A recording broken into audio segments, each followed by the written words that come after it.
Jadi dalam ramai-ramai kumpulan tu, bila dah ramai sangat ni, orang kata banyak macam kepala yang ada. Betul tak?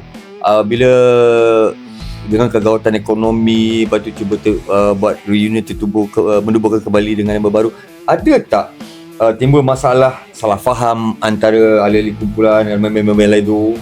Kalau kita tengok, kebanyakan band-band ni mesti ada salah faham dia. Untuk salah faham tu normal lah, setiap band mesti ada. Orang kata gaduh-gaduh kecil-kecil je lah kan. Gaduh-gaduh manja. Gaduh-gaduh manja. Cakap-cakap. Ni tak sampai sekitar cakap lagi. Tak sampai cakap lagi. Just gaduh-gaduh manja je lah. Okey, betul. Jadi adakah disebabkan dengan kegawatan ekonomi ataupun tak ada. lain-lain? Tak ada. Cuma dengan kerjaya dia. Jadi macam saya tinggalkan X-Ray pun sebab atas kerjaya saya, dan yang lain pun tinggalkan X-Ray pun semua atas kerjaya seorang-seorang.